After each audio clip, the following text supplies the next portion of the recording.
Bienvenue dans le Grand Talk, l'émission qui n'a pas peur des mots. L'université de Côte d'Ivoire est en crise. Un phénomène semble toute normal.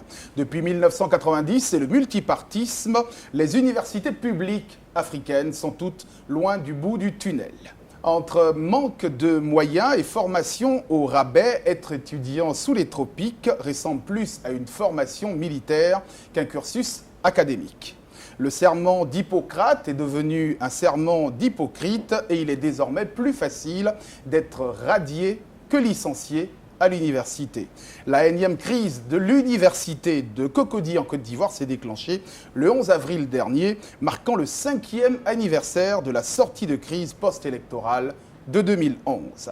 Faut-il y voir de la provocation, de l'intoxication ou de la détermination à faire changer les choses? Pour en parler, nous recevons des syndicats, des groupements, des étudiants pour nous éclairer justement sur cette énième crise universitaire. À ma gauche, monsieur Daniel Nessémon, vous êtes le président national de la jeunesse estudiantine de Côte d'Ivoire. Bonsoir. Bonsoir, José Aguarod. Vous allez me présenter un tout petit peu votre mouvement, la jeunesse estudiantine de Côte d'Ivoire. C'est combien d'associations à l'intérieur? La jeunesse estudiantine de Côte d'Ivoire est une fédération d'associations étudiantes communales, régionales et monodisciplinaires de Côte d'Ivoire qui regroupe 52 associations sur toute l'étendue du territoire national. Quand on parle de la jeunesse estudiantine de Yopougon, Benjerville, Koumassi, San Pedro, Boaké.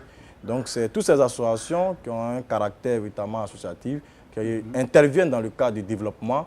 Nous, notre objectif, c'est la formation, c'est l'insertion et le développement, c'est la FID, que nous appelons la trilogie.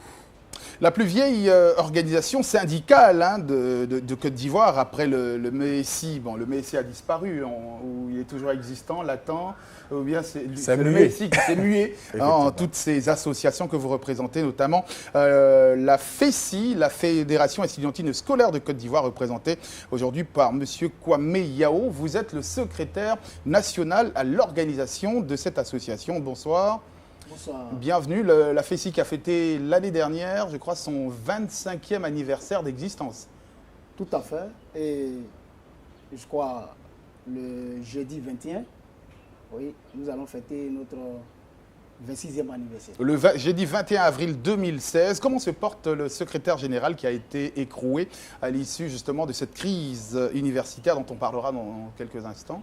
Le secrétaire général national de la Fédération estudiantine et scolaire de Côte d'Ivoire, Assi Fulgence Assi, que ce soit avec votre permission, voilà, je vais saluer, se porte très bien.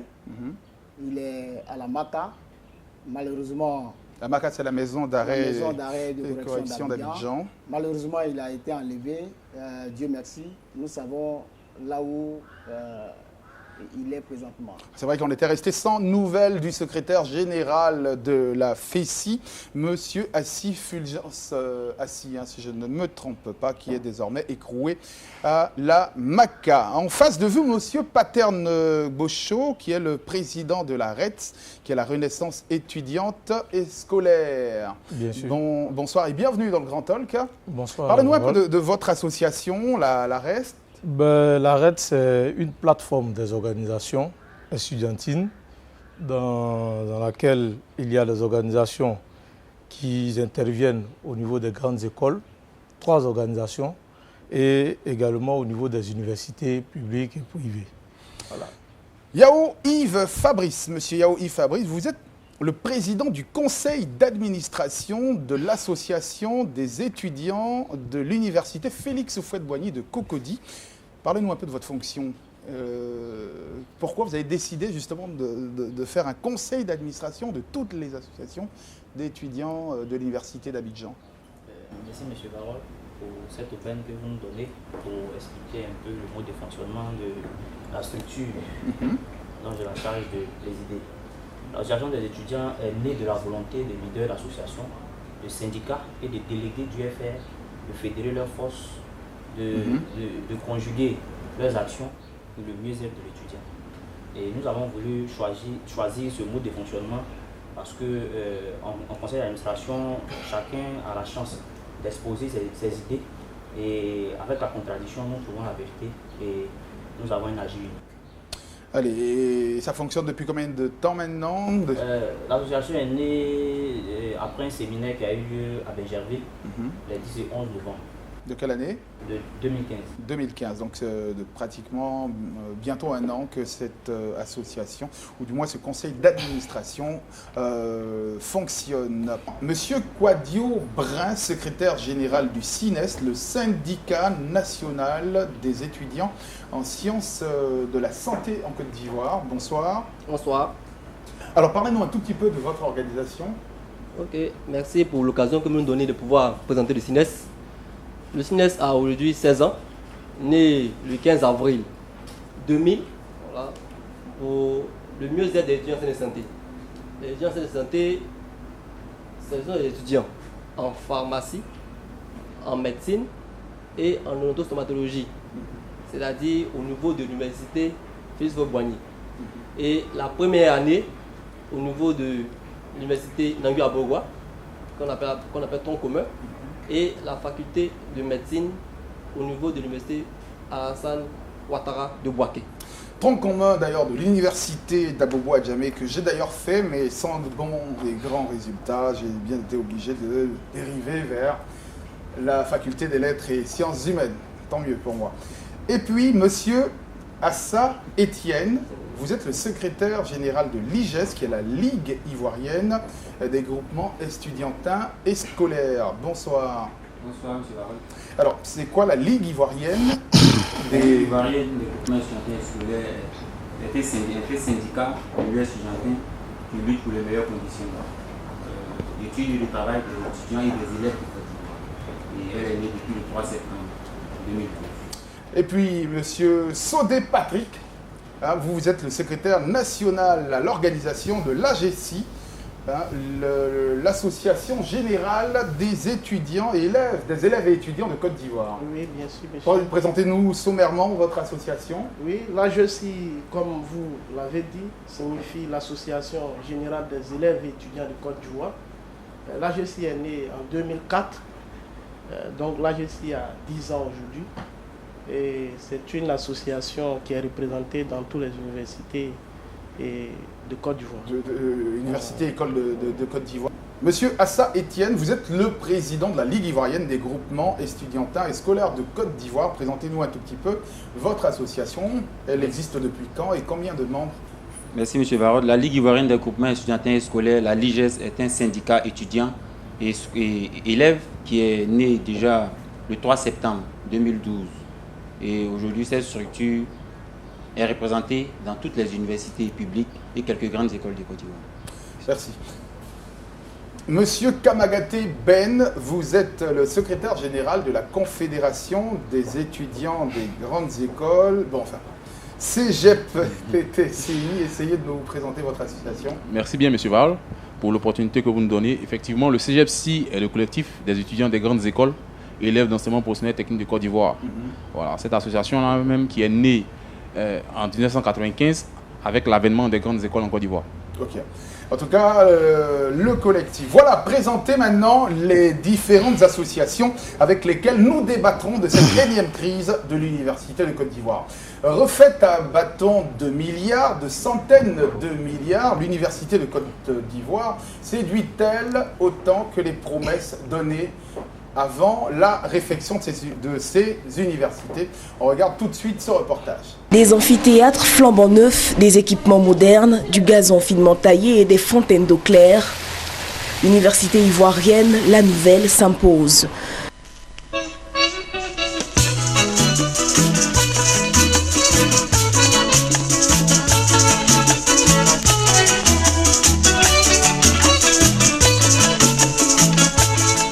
Ce mercredi, le Premier ministre Jeannot Kouadio Aoussou, accompagné du ministre Ibrahim Cissé Bakongo, ainsi que plusieurs membres du gouvernement, ont visité les principales universités du district d'Abidjan. Il s'est agi pour eux de se rendre compte de l'effectivité des réhabilitations annoncées. Première étape, Cocody. Dans une ambiance bon enfant, les ministres découvrent la nouvelle université Félix Houphouët-Boigny. D'importants travaux estimés à près de 100 milliards de francs CFA pour donner la chance aux étudiants ivoiriens d'évoluer dans un environnement répondant aux normes internationales. Autre aspect non négligeable de ces travaux, l'intégration des nouvelles technologies, avec notamment la mise en place d'un data center.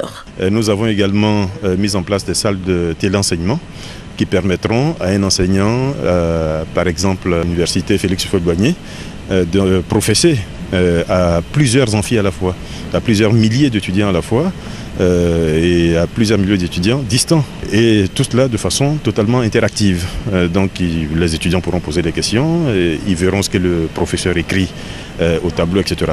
Pour nous, c'est une innovation très importante. Et puis la troisième chose, c'est donner la possibilité aux étudiants de se connecter au monde entier, de se connecter aux bibliothèques virtuelles qu'il y a dans le monde entier. Donc nous avons mis en place le Wi-Fi, par exemple, et des connexions Internet haut débit sur les 3 universités qui ont été pour le moment rénovées. On n'a donc aucune raison de s'inquiéter à l'université Félix Houphouët-Boigny de Cocody en Côte d'Ivoire. Un reportage réalisé en 2012 par nos confrères de la radio-télévision ivoirienne. Avez-vous le haut débit, Monsieur Nasséman?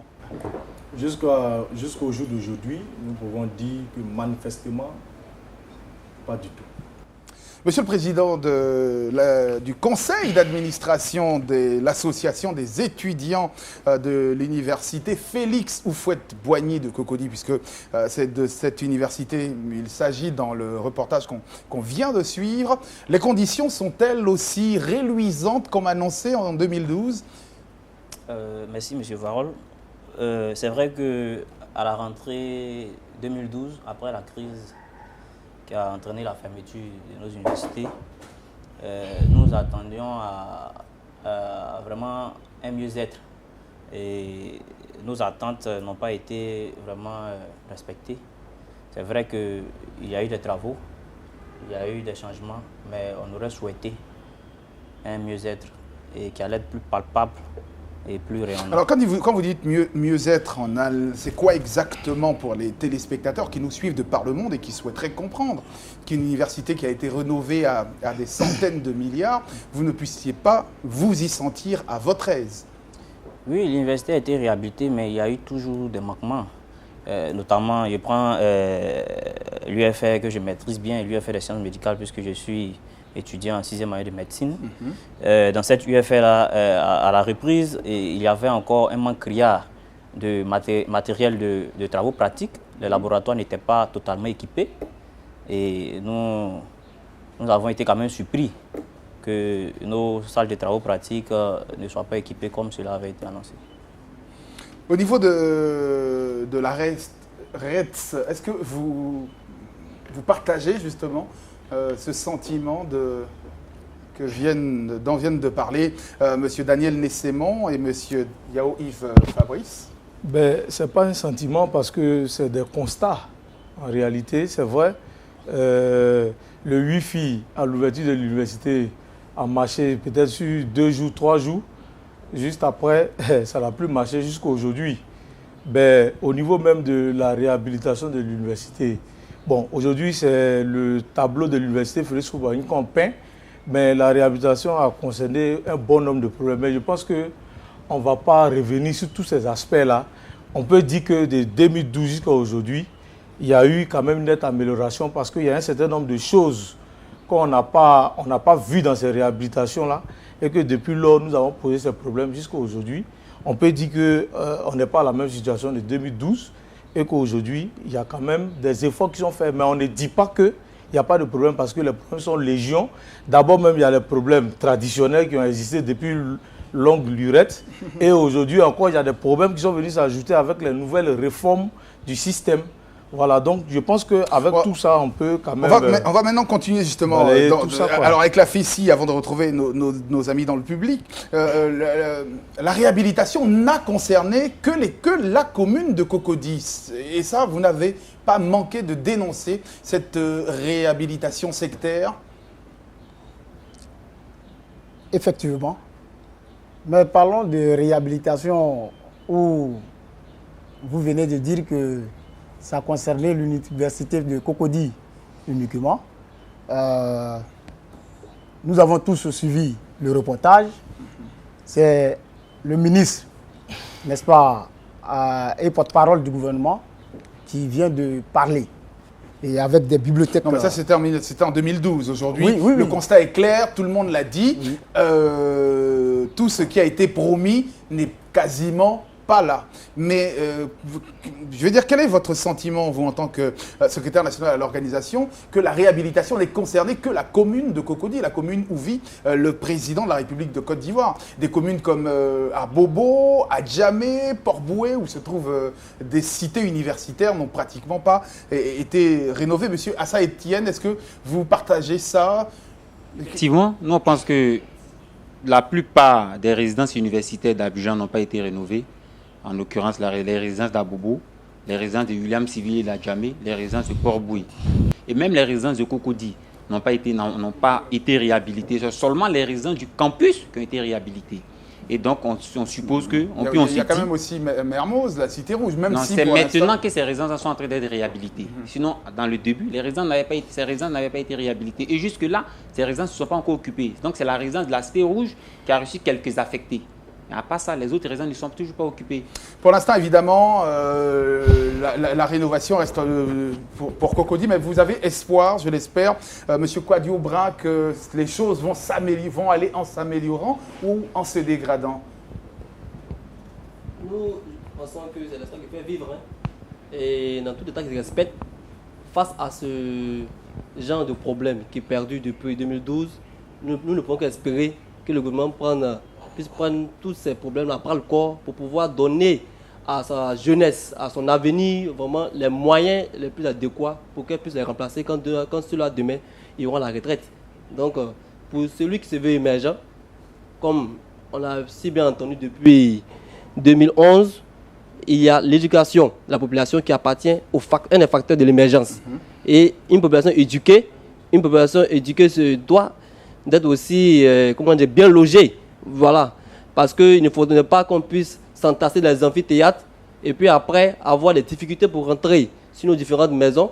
Et les campus qui étaient dédiés à pouvoir récupérer ces étudiants après les cours, afin qu'ils puissent s'évertuer à se livrer uniquement quand les études deviennent des endroits qui sont auparavant occupés par des forces dont je tairai le nom. Mais aujourd'hui, nous avons... En tout cas, pour l'instant, vous êtes rentré beaucoup d'étudiants ont pu quand même réintégrer des chambres de cité, même si beaucoup d'efforts restent à faire. Aujourd'hui, c'est combien d'étudiants, ne serait-ce qu'à l'université Félix Houphouët-Boigny d'Abidjan, qui occupent les chambres universitaires rénovées? Monsieur le président du conseil d'administration. Ok, je ne savais pas que la question m'était destinée. Si on devait avoir un chiffre, parce qu'il y a quand même plus de 6 000 étudiants à l'université d'Abidjan. Au niveau de la cité du campus, on a environ 3 000 étudiants, 3 000 à 3 500. Et puisque la cité rouge aussi a reçu des étudiants, donc on avoisine les 4 000, voire 5 000. Mais il n'y a pas un chiffre exact, puisque nous ne sommes pas... Pour l'instant, l'État de Côte d'Ivoire fait beaucoup d'efforts pour que les choses aillent en s'améliorant. Nous allons parler maintenant d'un sujet qui vous est cher, la formation académique. Alors, on parle du système LMD qui ne marche pas, des laboratoires qui ne sont pas outillés. Est-ce que vous manquez réellement d'outils académiques pour travailler? On va aller du côté de la FESI, M. Kwame Yao. Effectivement, nous manquons dans toutes nos universités d'outils académiques. Parlons de vous, votre filière. Vous avez dit que c'était les sciences... Histoire. En histoire, de quoi manquez-vous en histoire? Mais un étudiant en histoire ne reçoit de formation véritable que dans les bibliothèques. Ce sont les recherches donc, qui constituent les fondamentaux de la formation. Alors, mais c'est déplorable que depuis 4 ans, même les bibliothèques qui existaient auparavant, avant la crise, qui sont équipés. Nous avons fait des démarches pour que l'ambassade des États-Unis, les personnes de bonne volonté viennent avec des documents. Mais jusque-là, vous pouvez faire un reportage à la bibliothèque de l'université Félix Houphouët-Boigny.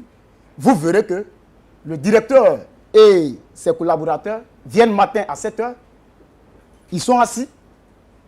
Le directeur de la bibliothèque ou le directeur de l'université? Le directeur de la bibliothèque et ses collaborateurs, c'est-à-dire les agents qui travaillent à la bibliothèque. Quand ils viennent le matin, ils sont assis. À midi, c'est la pause, ils vont manger. Ensuite, l'après-midi, ils reprennent. Et le soir, ils repartent à la maison pendant 4 ans. Puisqu'ils ne reçoivent pas les étudiants. Et bon, il n'y a pas de pression. Et l'université de Cocody leur donne leur salaire gratuitement. Gratuitement. En tout cas, pour l'instant, vous dites, vous évoquez le fait que les universités, les bibliothèques des universités sont assez enfin, pas fournies du tout. Monsieur Sodé-Patrick, l'AGESI, faites-vous le même constat au niveau justement des outils académiques pour vous permettre d'avoir de bonnes années universitaires? Merci, monsieur. Les outils académiques, oui. Mais je reprends même au niveau des cités, par exemple. Les camarades ont dénombré, je peux dire, il y a plus de 15 cités ici à l'université d'Abidjan. Et vous voulez dire dans les 15 cités universitaires dans la commune d'Abidjan? Vous voulez parler de la commune d'Abidjan? Oui, dans la commune d'Abidjan, dans la ville d'Abidjan. Dans la ville d'Abidjan. Oui. Et il n'y a qu'une seule cité, notamment la cité de l'université de Cocody. On a parlé qui est habité. On a dit la cité rouge tout à l'heure, comment ça a Oui, abrité... mais il a justifié que les gens venaient juste d'être affectés après 4 ans d'ouverture. Voilà. Et donc ça veut dire que les gens ne logent pas là-bas actuellement. Ce n'est qu'à l'université de Cocody que les gens logent. Oui. Donc le nombre des étudiants tout à l'heure que vous avez dit, je ne sais pas si c'est en termes de tous les étudiants de l'université Félix Houphouët-Boigny ou ceux qui résident en cité. Non, ceux qui résident en cité universitaire de Cocody. Vous avez cité, monsieur le président du conseil d'administration de l'association des étudiants de l'université Félix Houphouët-Boigny. Ok, je crois bien avoir entendu 6 000. Et il a rectifié. Effectivement, il y a 3 000 étudiants, mais pour l'effectif de l'université, nous sommes à près de 55 000 étudiants aujourd'hui. Donc à près de 60 000 étudiants quand la Côte d'Ivoire. Kamagaté Ben, au niveau évidemment des grandes écoles, on a l'impression que vous êtes un peu les parents pauvres de l'enseignement supérieur. Vous n'êtes presque jamais cités quand on parle des problèmes de l'université. Est-ce que vous vivez au quotidien les mêmes problèmes que les étudiants des universités publiques de Côte d'Ivoire? Malheureusement, oui. Je dirais oui, malheureusement, parce que quand nous, au niveau des grandes écoles, nous avons nos préoccupations, nos difficultés, nous restons seuls. Pratiquement, l'autorité même s'efforce de ne même pas nous écouter ou de nous traiter de bêtes, comme l'a fait Niamien Kona en son temps, lorsqu'il était encore ministre d'enseignement supérieur. Faut dire que, généralement, quand une grève commence à l'université, malheureusement, nos camarades des universités publiques aiment bien venir nous faire sortir les camarades des différentes écoles, malheureusement. Malheureusement, en tout cas, vous êtes un peu les victimes collatérales des problèmes des universités publiques qui, quand les policiers les empêchent d'entrer au cours, vont perturber vos cours. Monsieur Patarn Bocho, on va revenir justement sur les cités universitaires. Est-ce que vous n'avez pas l'impression que l'État de Côte d'Ivoire a peur que les étudiants soient réunis dans des endroits, parce qu'on voit que depuis que les étudiants ont intégré les cités universitaires, ça ne fait que grogner au campus. Oui, ben, là c'est un constat que nous-mêmes en tant que leaders étudiantins nous faisons, mais je pense qu'il est important de rappeler quelque chose. Tout à l'heure, vous avez parlé des nombres de personnes qui sont admises en résidence universitaire. Ben, jusque-là, nous en tant que leaders étudiantins, on ne peut pas connaître le nombre exact, parce que chaque jour que Dieu fait, il y a de nouvelles admissions et qui ne donnent, c'est-à-dire que des admissions où les étudiants même ne sont pas informés et des listes sortent, il y a des gens qui sont logés de façon systématique. En lieu et place de cela, il y a des logements systématiques, auto-logements. C'est-à-dire qu'il y a des syndicats, notamment peut-être la FESI, et c'est ce qui même a amené le problème. Il faut le dire, il faut rappeler, parce qu'aujourd'hui nous faisons un débat, mais il faut avoir une pensée aussi pour ceux qui, au nom des violences aussi, sont morts sur l'espace universitaire, notamment Wilfried Koné. Tout ça, c'est venu des questions de chambres. Parce que c'est vrai, on parle de formation, mais les chambres en cité, c'est ça qui est le cadre de vie de nos camarades. Les gens sont logés par complaisance. On nous dit que depuis 2012, les syndicats n'ont plus droit à des quotas de chambres, mais pendant qu'on nous dit ça, certains membres du CRU, c'est-à-dire, il y a des noms même à citer. C'est-à-dire, quand tu prends le DG du CRU, vous prenez le conseiller spécial du CRU, vous prenez même monsieur Messesso qui a été cité en plusieurs fois. Le CRU, c'est le Centre régional des œuvres universitaires. Mais il y a eu des logements qui ont été faits. En fait, vous parlez de favoritisme, et tout à l'heure, vous avez dit que la FESI a été largement favorisée dans l'attribution des chambres. La FESI, qu'est-ce que vous répondez directement Mon camarade Bocho ne maîtrise pas le sujet. Voilà. Bon. Est-ce que vous avez été favorisé, vous, en tant que syndicat, au détriment de nombreux syndicats qui sont dans cette émission Favoriser, c'est trop dit. Favoriser, c'est trop dit, ça n'a même pas de sens. Dans la mesure où le FESIS, c'est d'ailleurs c'est avant tout un étudiant. Un étudiant qui, au lancement donc de l'admission et de réadmission des chambres à résidence universitaire, dépose en bonne et due forme ces dossiers. En tout cas, en résumé, vous n'avez pas été favorisé selon ce que dit en ce moment monsieur. Est-ce que vous avez été favorisé? On ne va pas faire de la politique sur ces postes. Est-ce que vous avez été favorisé?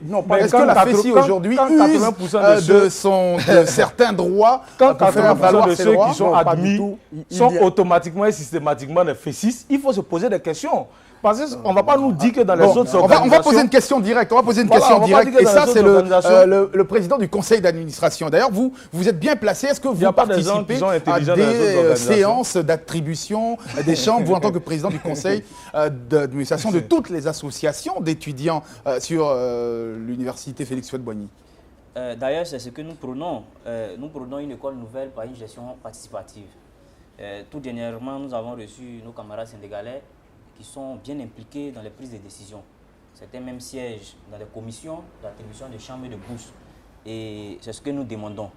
Nous demandons cela, mais... En clair, vous n'êtes dans aucune autre session d'attribution de bourses? Non, vous n'êtes dans aucun conseil actuellement? Pas pour le moment. Vous ne participez pas pleinement à la vie de l'université Félix Houphouët-Boigny? Pas pour le moment, mais il faut dire que l'organisation a, comme vous l'avez dit, bientôt 1 an.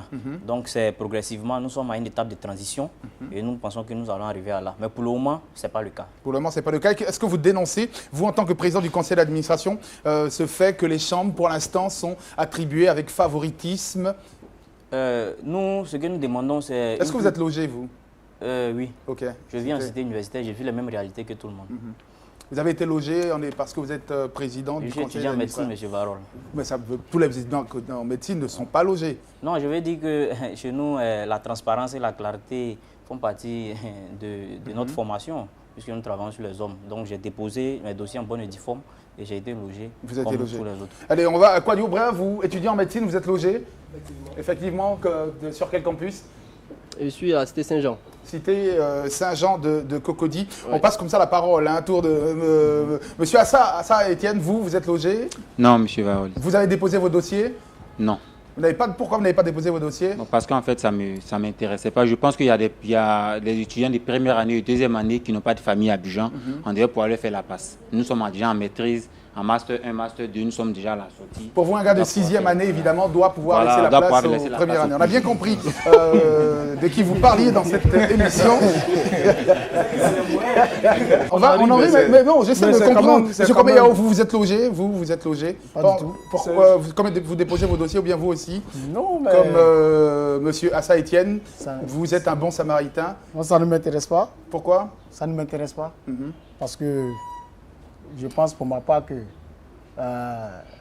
nos jeunes frères étudiants, nouvellement bacheliers, doivent eux aussi accéder. Vous préférez évidemment être sur le théâtre des opérations, vous battre sur le soleil et la pluie pour que les autres soient logés et vous vivez au grand air sous les arbres. Tout à fait. Monsieur... Mais s'il vous plaît, oui. Parlons de logement. Il y a tout à l'heure... le camarade Bocho, qui a évoqué l'assassinat de Wilfried Kona. Et la preuve qu'il a avancée, c'est que c'était lié aux chambres. C'était lié aux chambres. Oui, non, voilà, je pense que il ne faudrait pas insulter la mémoire d'un étudiant comme nous, qui a été sauvagement assassiné par des amis que nous connaissons bien et que nous côtoyons. Parce que c'est à la suite d'une bagarre. Et c'est parce qu'il a été identifié comme fessiste qu'il a été abattu. Ce n'est pas une question de chambre. Wilfried Konan ne vit pas en résidence universitaire. Il vit chez ses parents. Il vit à Yopougon. Enfin, je connais sa famille. Il vivait plutôt. Bon, je me dis qu'il est dans l'au-delà, donc il est toujours vivant parce qu'il est auprès du bon Dieu. Voilà. Moi, je pense que... En fait, je voudrais juste rappeler que dans ce moment solennel, chers téléspectateurs, nous allons marquer une pause dans la mémoire de Wilfried Konan.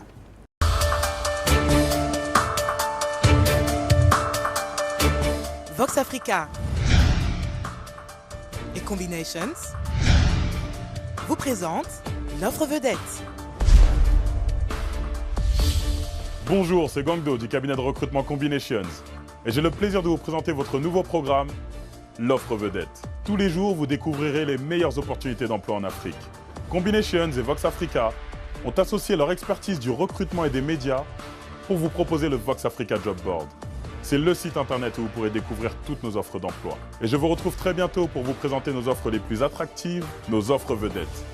Bienvenue dans la deuxième et dernière partie du Grand Talk, l'émission qui n'a pas peur des mots, consacrée aujourd'hui à la crise universitaire, à l'université de Cocody, enfin de Côte d'Ivoire, puisqu'on parlera aussi des universités à l'intérieur du pays et aussi des cas des grandes écoles. On parlait tout à l'heure, évidemment, de l'attribution des chambres et des bourses, et on a oublié de parler du cas des grandes écoles, des étudiants des grandes écoles. Est-ce que vous avez eu des chambres comme l'ensemble des universitaires, des universités publiques? Je dis non, parce que faut dire que depuis la réouverture des résidences universitaires, notamment celle du campus de Cocody, aucun étudiant des grandes écoles n'est logé. Nous avons même fait part de cela au conseil technique du DG du CROU. Ils nous ont dit qu'ils allaient voir ce qu'ils pouvaient faire, alors qu'à l'époque, les étudiants des grandes écoles aussi avaient des chambres. Mais maintenant, c'est l'exclusion totale. Et on a crié sur tous les toits, mais rien n'y fit, personne ne veut écouter. Ça doit être difficile, évidemment, la situation. Moi, celle à laquelle je pense, la situation... C'est dommage qu'on n'ait pas eu d'étudiants handicapés, et notamment des handicapés. Si, il y a un handicapé. Alors, vous êtes là, vous êtes... Monsieur Paterne Bochot, comment font les étudiants handicapés moteurs à l'université de Cocody ou dans les grandes écoles? Comment se déplacent-ils? S'ils ne sont pas logés, comment ça se passe? Ça doit être galère pour vous qui êtes les présidents de différentes associations d'élèves et étudiants. Comment vous gérez le cas des handicapés moteurs qui ne peuvent pas se déplacer en bus, pas se déplacer dans les transports communaux, pas se déplacer dans les transports communs? Il faut dire qu'à ce niveau, c'est vrai que nous-mêmes ne sommes pas étudiants handicapés, mais on a eu la chance de faire des rencontres où nos camarades ont posé ce genre de problèmes. En réalité, le problème des étudiants handicapés, c'est que dans la conception même des édifices, dans la conception de nos universités, de nos grandes écoles, les gens n'ont pas pris en compte les handicapés. Et aujourd'hui, on est fort de constater que les étudiants handicapés sont obligés de se faire avec ce qui est là. Même les résidences universitaires actuelles ne sont pas propices pour nos camarades handicapés parce qu'ils n'ont pas été pris en compte. C'est pour cela que, généralement, ils sont logés au niveau des premiers niveaux des résidences au rez-de-chaussée. Mais ça existe. Voilà, mais ce n'est pas que là, parce que même au niveau même des bibliothèques, des livres, du matériel didactique même de l'université, les étudiants, même les aveugles, ne sont pas pris en compte alors qu'il y a une forte population d'étudiants aveugles sur l'espace universitaire. Quelle solution, selon vous? On va aller comme ça rapidement pour un tour de table avec le président du conseil d'administration d'abord. Monsieur Varol, nous avons la chance au sein de notre organisation d'avoir le GEPSI, qui est un groupement d'associations de personnes handicapées. Et il faut dire que malheureusement, ces personnes-là vivent les mêmes difficultés que nous, mais nous ne vivons pas leurs difficultés. Ils ont déjà des difficultés à se rendre dans les amphis. Avant la réouverture des cités universitaires, il faut dire que quand vous prenez le résultat de fin d'année de ces personnes-là, c'était au rabais. Et nous avons... N'ayons pas peur des mots, c'était catastrophique. Non, je préfère rabais. Catastrophique, voilà, catastrophique. C'était au rabais. Aller au cours, ils ne peuvent pas comprendre. Voilà, c'était au rabais. Ça coûte cher pour un étudiant. Et aujourd'hui, il y a quand même une bonne population d'étudiants handicapés logés en cité universitaire. D'ailleurs, c'est l'une des raisons qui ont motivé le fait que nous avons demandé à l'État de revoir le logement des athlètes pour les Jeux de la francophonie. Puisque ces personnes-là, s'ils sortent des cités universitaires, imaginez-vous un handicapé qui a des difficultés à se laver, qui sort de sa chambre, qui doit aller encore emprunter un bus. Mais qu'est-ce que vous attendez à la fin? Donc, aujourd'hui aussi, parlant du matériel didactique, nous avons des... Non, on va revenir sur le matériel didactique et notamment sur la formation. Monsieur Daniel Ninsémon, notamment sur la situation des handicapés, vous partagez le... Mais moi, je pense que c'est clair. Aujourd'hui, on fait face à une certaine sorte de négligence, puisque les autorités n'arrivent pas à impliquer les étudiants dans une certaine sorte de gestion participative et inclusive. Parce que même dans la conceptualisation, dans la construction de nos universités, il faut prendre en compte toutes les populations d'étudiants sur le campus. On ne peut pas vouloir gérer des étudiants en refusant de les impliquer. Et tout à l'heure, on disait, même au niveau de la commission des logements, au niveau de la formation, à tous les niveaux d'attribution des bourses, savez-vous que même à Boaké, je l'ai dit ici sur ce plateau, au ministre de l'Intérieur, M. Ahmed Bakayeko, que sur plus de 20 000 étudiants, il y a eu 97 boursiers. 0,48%, pendant que depuis 2011, depuis 2012, on augmente les frais d'inscription de 6 000 à 30 000, 60 000, 90 000. Et de 2000, pendant qu'on était en crise, jusqu'en 2010, il y avait plus de boursiers qu'aujourd'hui, pendant qu'on paye plus d'inscriptions. Est-ce que cela peut être normal? Aujourd'hui, oui, je vous parle à l'université de Daloa, Jean-Laurent Guédé. L'année académique 2014-2015 se poursuit. Il y a encore des deuxièmes sessions encore aujourd'hui. Là-bas à Daloa, des étudiants ont été obligés d'aller forcer l'entrée en résidence universitaire. Est-ce que cela est normal? Nous décrions une chose, c'est la gestion participative et inclusive.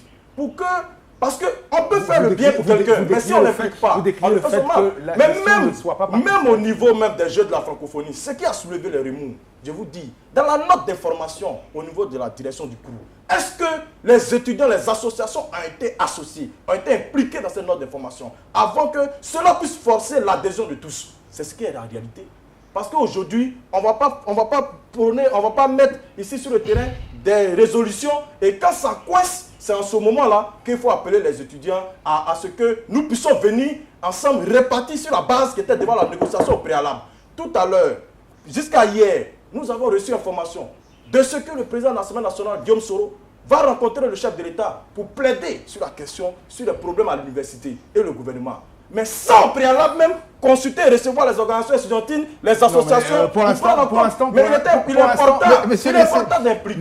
est important d'impliquer tout le monde. Il est important de savoir ce que c'est notre mal avant d'aller poser les problèmes. Pour l'instant, c'est un appel évidemment. C'est un appel au président de l'Assemblée. À tous les niveaux. Bon, je pense que c'est un appel du pied très rapidement au président Guillaume Soro, au président de l'Assemblée nationale de Côte d'Ivoire, pour qu'il vous consulte avant d'aller faire ses premières propositions au président de la République, au gouvernement ou même à l'Assemblée nationale de Côte d'Ivoire. Mais peut-être pourra-t-il réussir parce qu'il a été ancien secrétaire général de la FECI. Est-ce que, monsieur Paterne Gaucho, monsieur, y a-t-il un soldat pour sauver l'université de Côte d'Ivoire? Monsieur Soro Guillaume, peut-il réussir cette mission? Au vu de son expérience syndicale. Je ne dirais pas qu'il peut ou qu'il ne puisse pas. Ça va dépendre de la méthodologie, ça va dépendre de la stratégie. En réalité, aujourd'hui, le problème à l'université, vous savez, il n'y a pas... C'est vrai, il y a des problèmes traditionnels, il y a des problèmes qui sont venus Monsieur Soro Guillaume peut-il, oui ou non, réussir cette mission? Mais en réalité, ça ne dépend pas seulement de M. Soro Guillaume. Parce qu'aujourd'hui, l'université, les problèmes des étudiants de Côte d'Ivoire sont une matière pour les hommes politiques. Voilà. Donc, il faut pouvoir, c'est-à-dire que c'est la méthodologie qu'il va utiliser comme le camarade l'a dit tout à l'heure, on ne peut pas venir poser, c'est-à-dire qu'on ne peut pas venir poser le problème d'un étudiant sans l'avoir rencontré pour essayer de régler la situation. Parce que moi, je suis étonné aujourd'hui que le président de l'Assemblée nationale dise qu'il y a crise et qu'il récupère ça pour aller voir le président. Alors que pendant un mois et demi, on a eu pratiquement une année blanche sur l'espace universitaire. On a eu des matériels... Un mois pour une année blanche. On a eu un mois et demi. C'est-à-dire qu'on a eu un mois et demi sans aller à l'école parce que les enseignants étaient en grève. Et on n'a pas vu la main de Soro Guillaume dedans. C'est-à-dire ça, c'est le premier... Depuis 4 ans, est-ce que depuis 4 ans, depuis la réouverture des universités, vos problèmes que vous vivez au quotidien, est-ce que la main de Soro Guillaume s'est-elle une fois moi, ce que je peux dire, au niveau de la RES, nous avons posé un certain nombre de problèmes qu'on a combiné dans un mémo, qu'on a déposé même à l'Assemblée nationale, mais on n'a jamais vu de réaction. L'étudiant connaît Wifi est décédé de la violence de l'université. On n'a pas vu une autorité se plancher sur la question. Il y a eu le problème de médecine, où il y avait les problèmes d'équipement. On n'a pas vu un politicien se prononcer là-dessus. Aujourd'hui, nous sommes étonnés que pour une question de francophonie qui n'était même pas une urgence, parce que là aussi, l'ensemble des organisations avaient déjà commencé à faire des rencontres pour que la position de l'État puisse bouger en ce moment, que du coup, comme par enchantement, à une date mémorable, que des étudiants se lèvent et qu'il y ait vraiment ce qui est arrivé. Et qu'on parle de crise aujourd'hui. Vraiment, nous, on s'interroge parce qu'aujourd'hui, on va revenir. Tout le monde va parler tout à l'heure. On revient avec vous. On revient, Monsieur Daniel. Monsieur Daniel, on revient. Oui, allez-y. C'est qu'aujourd'hui, moi, j'aimerais dire ici que ce n'est pas la question de la jeunesse ivoirienne. Et ça, il faut que la population le retienne. Ce n'est pas la question de la situation de la jeunesse ivoirienne qui importe les politiciens.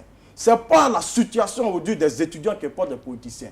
Ce qui importe aujourd'hui nos politiciens, c'est leur positionnement et surtout c'est la situation du président Ouattara. Parce que quand nous regardons... on en parlera, on ne va pas revenir pour l'instant. On reviendra, on va parler des problèmes de l'université.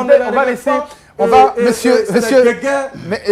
On va laisser pour l'instant la succession de Ouattara hors des débats universitaires. Mais avant d'aller du côté de la FESI, Monsieur Assa Etienne, notamment, est-ce que vous pensez que le choix de la date du 11 avril pour parler justement des sportifs comment on appelle, de la francophonie, est-ce qu'elle est hasardeuse? Bon, moi, je pense que la FESI à elle seule a le secret. Sinon, pour nous, il faut dire que tous les problèmes qui ont été soulevés étaient déjà sur les tables. Et ces problèmes étaient en discussion. Certains même avaient trouvé solution. En l'occurrence, la question des camarades de médecine. Ces problèmes avaient déjà trouvé solution. Aussi, la question de francophonie était sur la table, où toutes les organisations ont rencontré les organisateurs des Jeux de la francophonie pour leur dire non.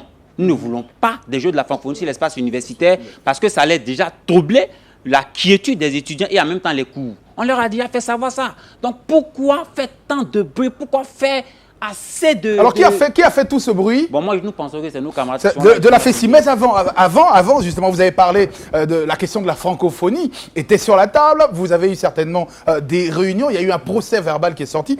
Monsieur le Président du Conseil d'administration, justement, sur la question de la francophonie, qu'est-ce qui a été résumé rapidement? Qu'est-ce qui a été décidé dans les conclusions? Merci, monsieur Varol. Je pense que, avant de répondre directement à votre question, depuis février, l'association des étudiants avait fait une conférence de presse. Depuis février 2016, autant rappeler les dates et les années. L'association des étudiants avait fait une conférence de presse où elle avait interpellé l'État sur la question de la francophonie. Et nous avons dit que cette décision-là était une décision impopulaire. Les étudiants n'y avaient pas été associés et les conséquences allaient être néfastes pour la décision, évidemment, voilà, de faire occuper les chambres par les sportifs qui viendraient pour la francophonie et de faire évacuer les étudiants des chambres. Comme mon prédécesseur l'avait dit, nous étions en discussion avec les autorités. Une rencontre a eu lieu et avec le directeur national des Jeux de la francophonie, le ministère de l'Enseignement supérieur et le CROU. Nous avons donné la position de l'ensemble des étudiants, qui est de créer un village de la francophonie où on va loger ces athlètes-là. C'est vrai. Nous sommes convaincus de l'intérêt que ces jeux-là ont aux yeux de nos décideurs. Et de l'impact surtout pour le pays. L'impact économique et tout ça. Mais pour nous, il ne faut pas sacrifier les étudiants. Voilà, il faut toujours mettre en avant les enjeux éducatifs. Voilà, donc nous avons demandé de loger ces lasers dans les hôtels, de créer un village de la francophonie, ou bien même, ce qui serait encore plus intéressant, puisque nous voulons avoir un bénéfice de ces jeux-là, c'est de réhabiliter les cités universitaires qui ne sont pas encore réhabilitées et loger les athlètes. Vous voyez les cités de Port-Boué, on peut loger ces athlètes, ils vont prendre du beau temps au bord de la mer. Vous voyez, donc c'est toutes ces solutions-là que nous avons demandé et le procès verbal qui est sorti de cette réunion-là a été remis au Premier ministre. J'ai signé et les autres ont signé ce procès verbal-là. Donc la question est en train d'être réglée. Il y a aussi d'autres questions. Pour nous, il faut changer de méthode. Alors, on ne va pas parler de méthode, on va rester là-dedans, mais notamment, la question revient à la FESI.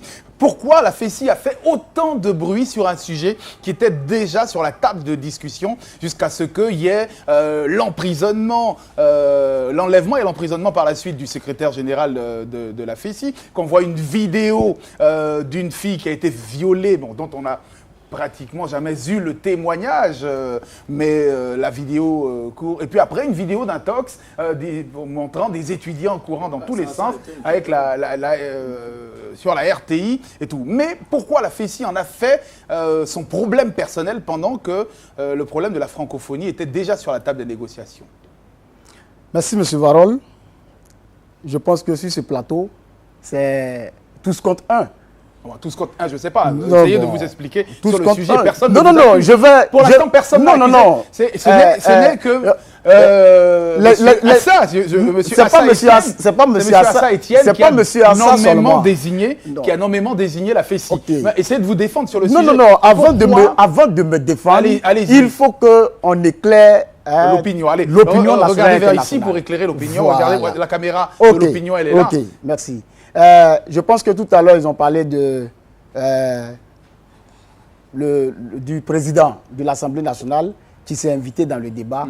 Nous disons qu'une personne en dehors des universitaires s'invite dans le débat, ce n'est pas de notre ressort. Nous avons nos autorités de tutelle, c'est à eux que nous avons adressé, n'est-ce pas, des courriers. Pour rappel, en fait, vous voulez dire que M. Sorobium n'a pas le droit d'intervenir dans les affaires internes de l'université de Côte d'Ivoire? C'est vous qui le dites. Non, mais vous dites qu'il n'est pas une autorité de l'université. Je dis que... Est-ce que M. Sorobium peut jouer un rôle important, peut apporter sa pierre à cet édifice? Selon vous, il a été secrétaire général de la FESI. Est-ce qu'il peut apporter des solutions? Non, le fait d'être secrétaire général... D'avoir été secrétaire général de la FESI, bon, enfin, on ne peut pas dire que pour cela... il peut travailler ou bien il peut... Est-ce que vous êtes prêt à soutenir son implication dans la résolution de la crise universitaire? Non, ne nous détournons pas de la réalité. Quelle est la réalité donc? Nous avons nos autorités de tutelle. On a le ministre de l'enseignement supérieur et de la recherche scientifique qui connaît la maison. On a ensuite le ministre de l'Éducation nationale. On a le ministre de l'enseignement technique et de la formation professionnelle. Bon, en fait, parce que je veux qu'ensemble, laissez-moi aller au bout de mes idées. Je veux qu'ensemble, on puisse comprendre la grève. La grève est peut-être la date qui suscite tant de polémiques. Le 11 avril. Le 11 avril, voilà.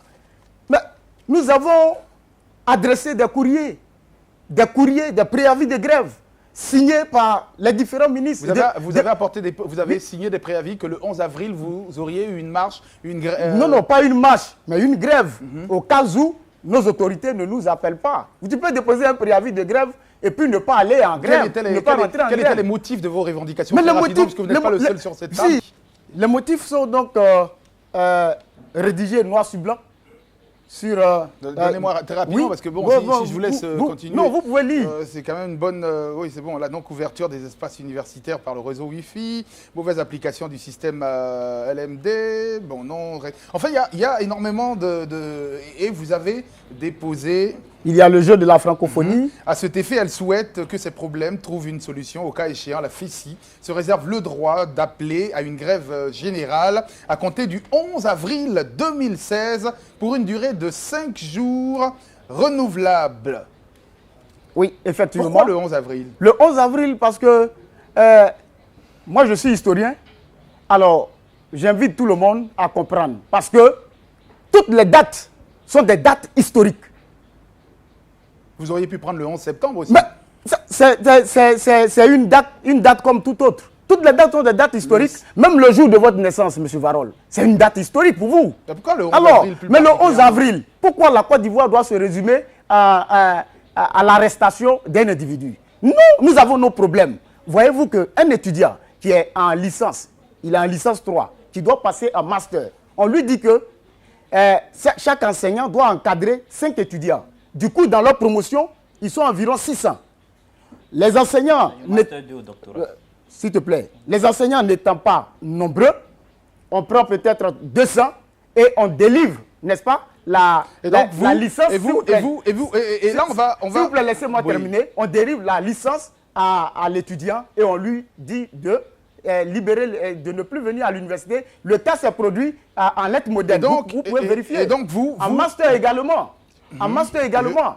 Donc, je voudrais rappeler à toutes fins utiles, à toutes fins utiles pour nos téléspectateurs, que ce courrier de la FESI, c'est le préavis de grève de la FESI, a été déposé le 4 avril pour une grève qui aurait lieu le 5 avril. C'est-à-dire que le 11 avril. Donc vous ne donniez pas beaucoup de temps à l'État de Côte d'Ivoire, pratiquement juste une semaine à l'État de Côte d'Ivoire pour réagir. C'était quand même trop peu. Avant de rentrer en grève, le préavis doit être déposé 72 heures avant. C'est-à-dire 3 jours. 72 heures avant ne justifie pas. Mais l'État avait quand même annulé toute activité syndicale d'envergure au campus. C'est là le problème. On annule quoi? Ou bien on fuit le débat, on dépose un préavis de grève. Vous appelez les concernés, si on ne veut pas que la situation s'envenime, vous appelez les concernés autour d'une table et on va continuer. Mais derrière vous, M. Kamagaté, Ben souhaite réagir sur le sujet. Ben Kamagaté, nous vous écoutons. Ok. Nous, ce que nous avons un peu un regard un peu extérieur par rapport à la crise qui se passe à l'université. Nous disons que le 11 avril est une date quand même historique quand même pour la Côte d'Ivoire. Et à cette date-là, pour ne pas dire autour même de cette date, il y a eu plusieurs événements. Il y a eu par exemple la grève des enseignants dans le secondaire qui a fait que les camarades élèves sont sortis pour manifester leur mécontentement.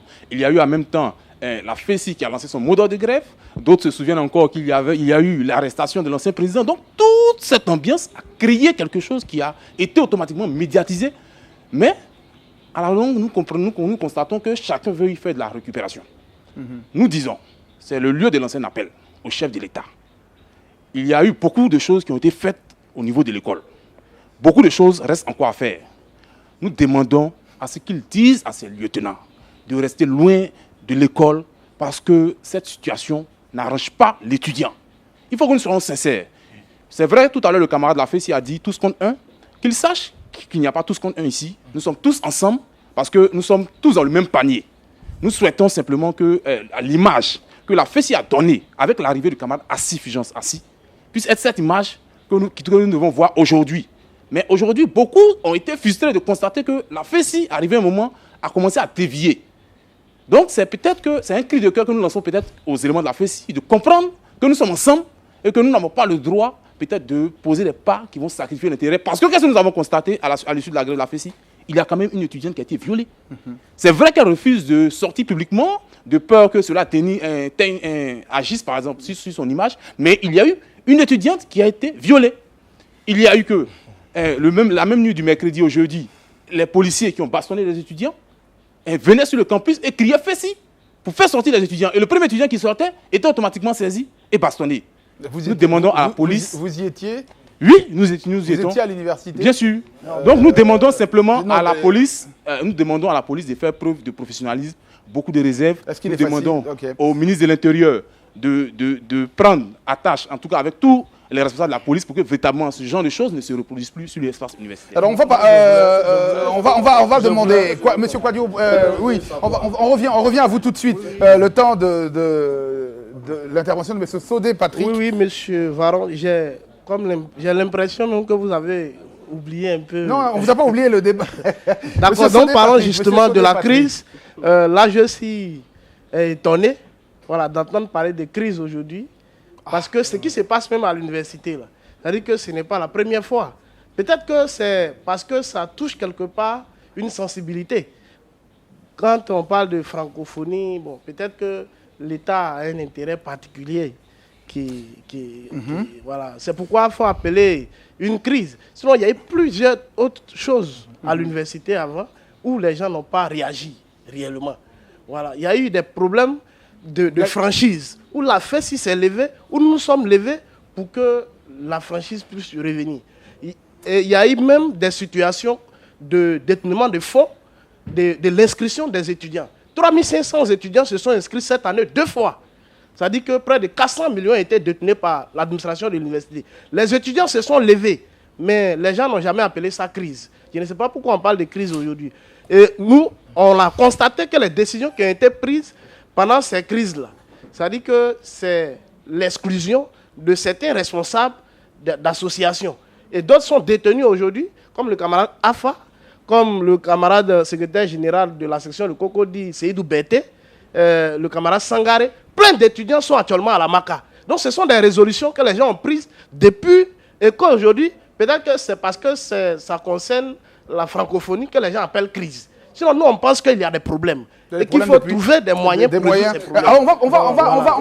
Avant de continuer, on sera obligé de marquer une pause. On sera obligé de marquer un terme à ce débat. Mais pour en reparler, mais vous montrer tout de suite la vidéo par qui tout ce scandale, par laquelle, devrais-je dire, tout ce scandale est né, toute cette flamme autour de la crise universitaire.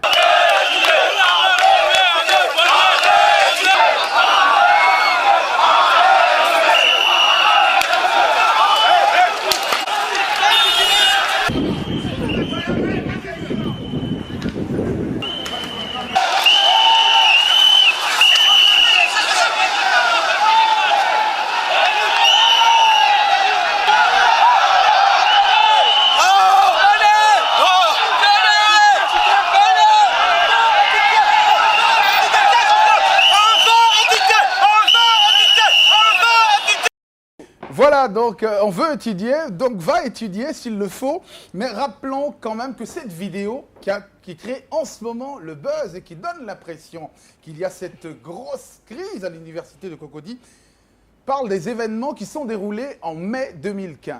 Cette vidéo a été publiée pour la première fois, je crois, le 8 mai 2015.